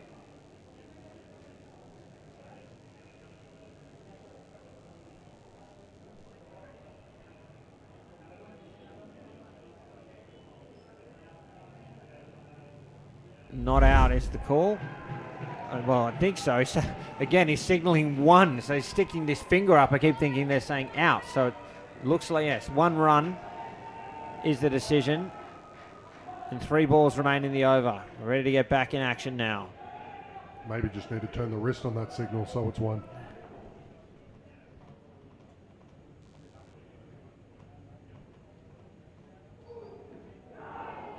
Pawson really troubling these two. New Zealand need to be able to convert that trouble into a wicket though. 2 balls remain. It's 2nd ball again. Australia have to score.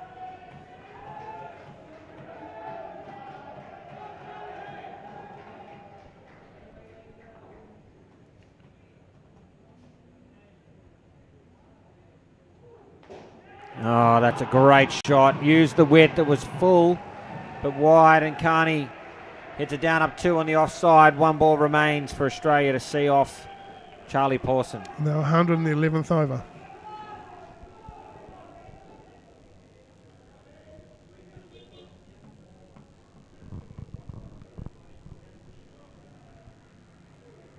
Full. It won't take a run. 4 runs off the over. Really well bowled from Charlie Pawson. Unfortunately for New Zealand, again, no wicket. They will start the final over the partnership on 2nd ball. They are just 15 runs away here.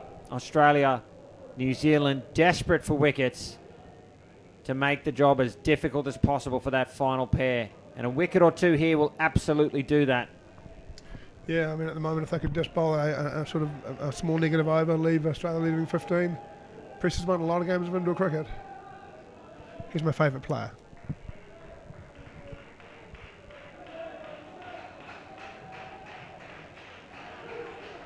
This is one we spoke about. Duker leading wicket taker. It's his time to shine. Here it is, second ball. Australia find the net for 2.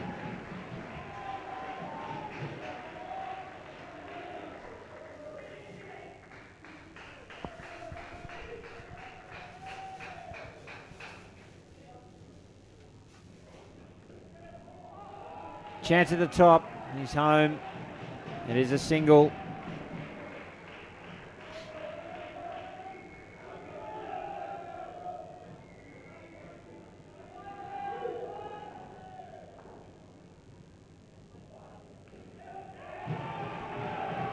Another great shot there from Carney, finding the net. Australia now just 10 runs away.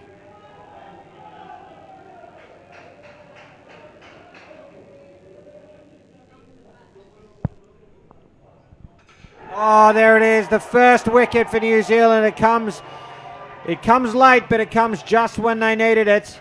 Australia's ask goes back to 15. 2 balls remain for this third pair.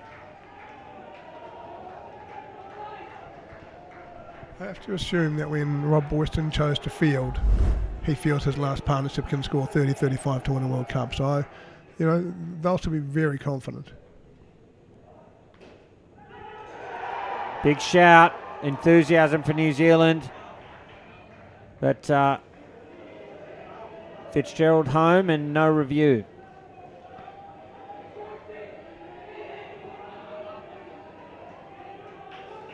It will be second ball to complete the partnership.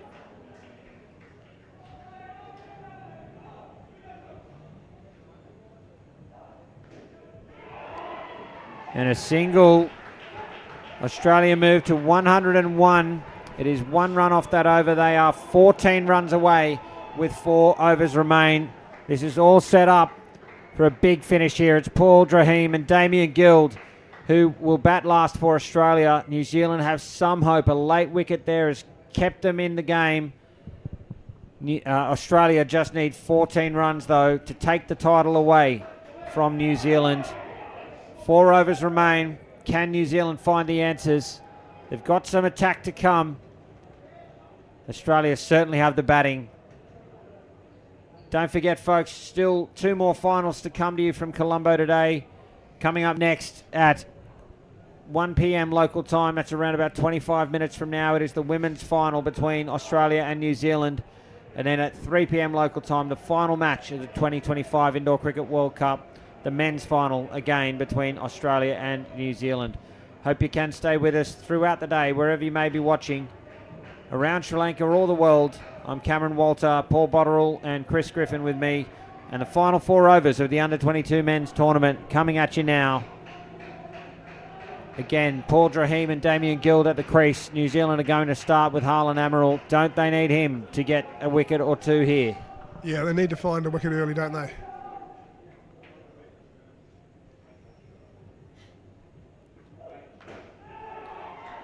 Through for 1. All the experience in the world is not the same as batting in the last part. Oh, they run it up to 2. That was pretty risky there from Australia. It's paid off. But wow, that's courage. Now we know all about Drahim and his experience in the open men's for Queensland at the state level, but Damien Guild, from what we can see, a very tough player, 3rd in the run scoring charts for the 3 out of the 8 here. Drahim whacks it into the wire for 2. Australia 10 runs away once more. Quite animated too, quite fired up. And we've got to get his length right.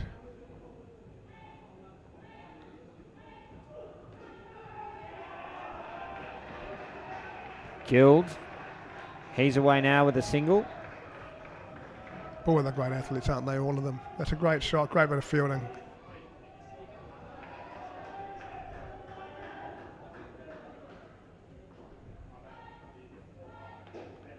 Oh, sent to the back net for 4 runs.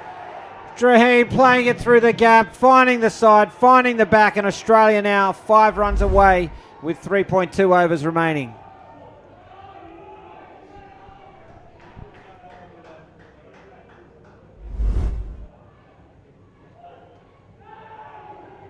Sent back. It'll be a dot ball. And a big moment now to complete this 13th over. It's second ball. Australia will have to score. Can Harlan Amaral produce a wicket for the defending world champions?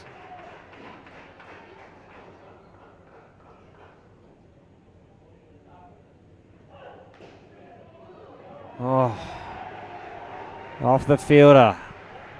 1 run. Brings the over to an end. They have seen off Harlan Amaral, and what's more, taken 9 runs off that over. They are 4 runs away from taking back the world title, this under-22 men's Australian side. Yeah, somehow New Zealand just got to get their field into play. That front court has been working off scraps. They need to get into the body, get some sort of dots. Can Carter do it? Wickets need to come, and they need to come now.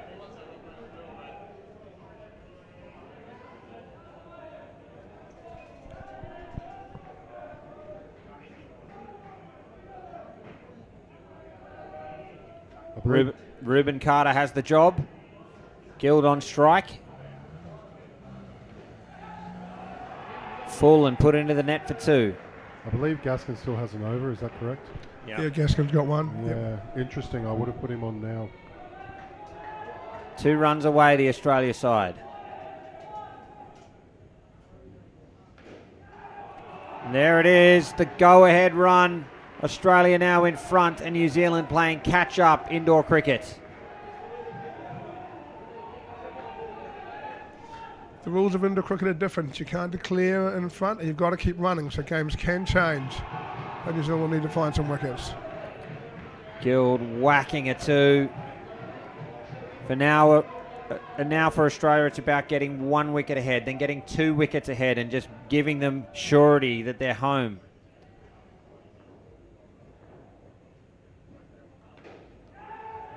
Off the fielder, it'll be a single.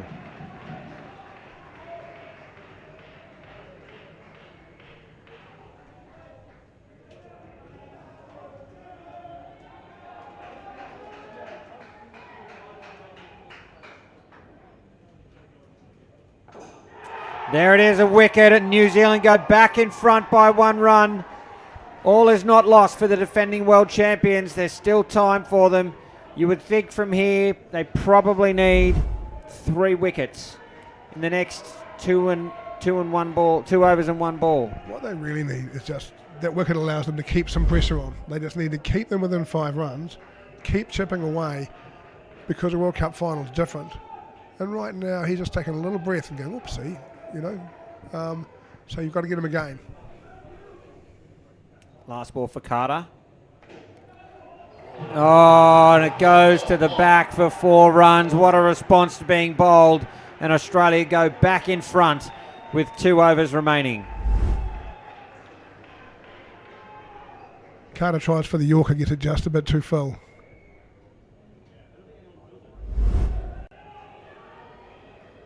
So 12 balls remain in the World Cup in the under-22 men. Australia are 3 runs in front, and it's going to be the New Zealand captain, Jack Gaskin. They need wickets. They need them now. Again, for Australia, it's about getting 1 wicket in front, then 2 wickets in front, and coasting home.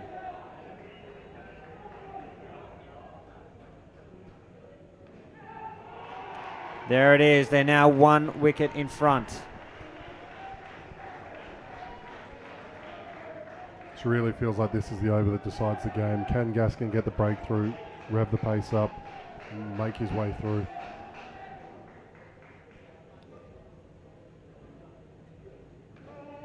A no ball plus 2 puts them 9 in front now. And from here, New Zealand probably need 4 wickets. Yeah, the equation just gets harder and harder, doesn't it?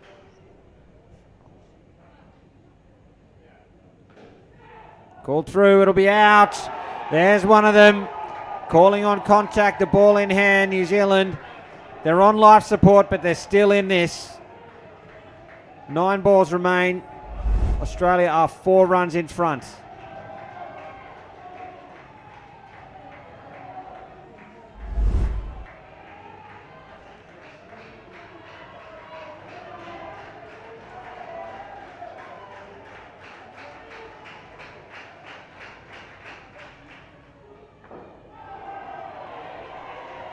Can sense there's still an enormous amount of pressure out there on these two Australian bats.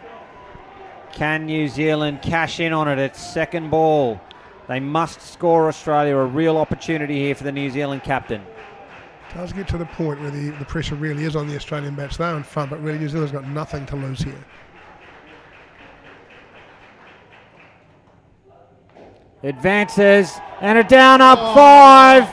What an absolute shot that is. And they go back 9 runs in front with a ball to come in the 15th.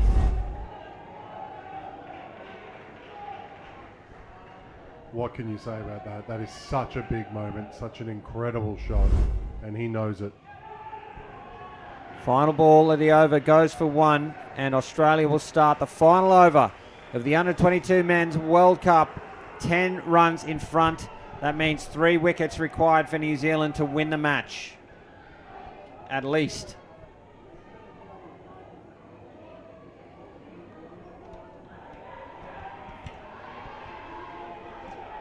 New Zealand will need 3 from here. They've probably got 3 in the match to date. So Joseph Duke hit a bowl.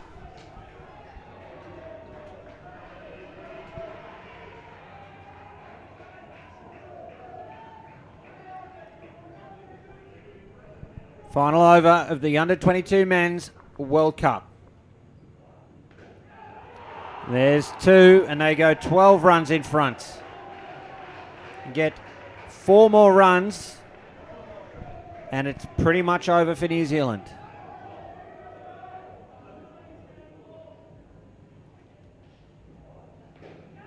There's another 2.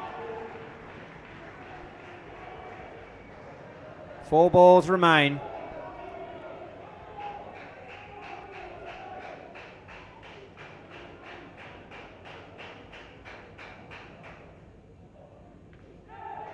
And Australia cannot be beaten from here. They're now 16 runs in front.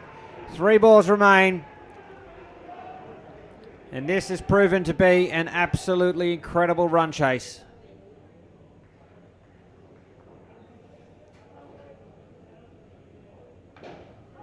No run. It'll be second ball. Australia will have to score. And no matter what, they can then block out the last ball.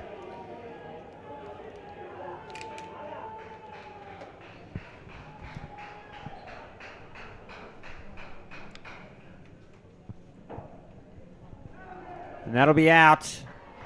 A second ball dismissal. 1 ball remains now in the Under-22 Men's World Cup.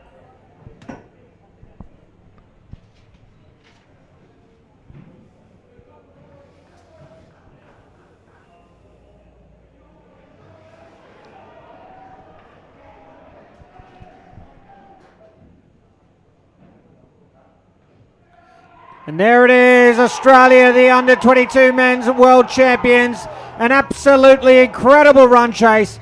They gambled and sent New Zealand into to bat, and New Zealand rose to the occasion, posted 114, a strong batting performance. But Australia with the bat were just too good. No wickets in the first couple of partnerships, very few in the last 2, and put on 125, chasing in a World Cup final. They are now the Under-22 Men's World Champions. What a fantastic match we've seen, folks. Paul Botterill and Chris Griffin, keen to get your thoughts. Well, I think first of all, full credit to Rob Boyston. He left out a spinner. He said we're going to bat first, and he said whatever they get, we're going to chase, and he was right. That is one heck of a coaching performance from him, and that Australian team.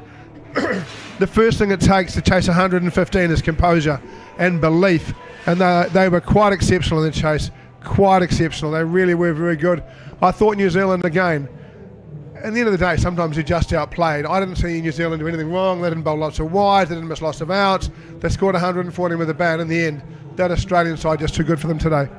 Yeah, we talked about Boyston, and that was going to be his approach once we saw the side. But for me, one of the key differences, the pressure in the last overs. 3 out of 4 times they lost wickets, New Zealand. That could have been the difference looking at the total. They would have sat 129 versus 114. Now for me as well, we talked about Boyston, but Vinesh Bennett, I could have sworn that was him out there opening the batting, and both in that opening partnership of 42. That had him and Rob Fitzgerald written all over it. And just to finish, Guild, absolute toughness at the end. Just looks tough, but Raheem, absolute class. Look, if that is Paul Anderson's last game coaching New Zealand, and there are rumours that it might be, he's had an amazing and storied career. I think he has the best record of any international coach against Australia across all grades. He's beaten them more times than anyone else I've ever seen. He'll be disappointed to go out like that. If he does go out, I know it's not decided by him, still giving it some thought. But Andy, if this is your last one, it has been an amazing ride, mate, and congratulations to you on that career. You've been brilliant. And to the New Zealand players again, heads up, boys. Sometimes better teams beat you. Heads up. You've done your best. We can be proud of your efforts over the last week, and you've been absolutely brilliant. And today, Australia, just sensational. Yeah, and the celebration's well deserved as we see the players shake hands and the coaches. Absolutely fantastic. They've put a lot of effort in. This tournament for me has been, the fast bowling, the wild leg spinners, all the eccentric things that we've seen, and this was such disciplined performance and amazing from 22's players. Now it's down to Cameron Walter down on the court. He's going to do the presentation.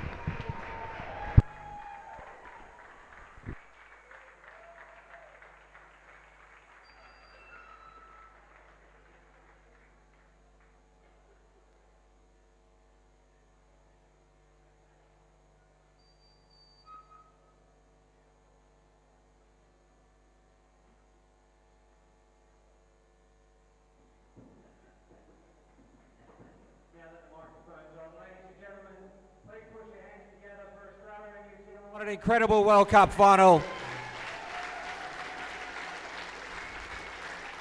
I really do want to pay tribute to the New Zealand side. An amazing tournament, a fantastic performance today.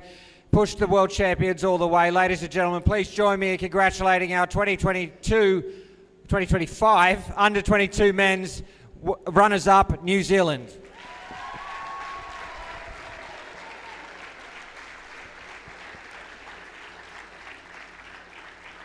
And in one of the best run chases I've ever seen, they've got the job done today and wrestled back the world title. I'd like to invite the captain, Jay Norbergen, to join me. It's time to present them with the world title.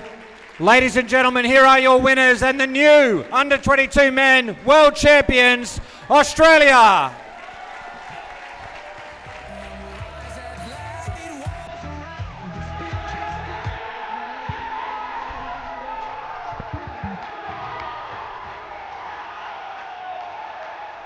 Don't go anywhere, folks. Coming up next, it is the Women's World Cup final between Australia and New Zealand. We'll take a short break and be back with you shortly.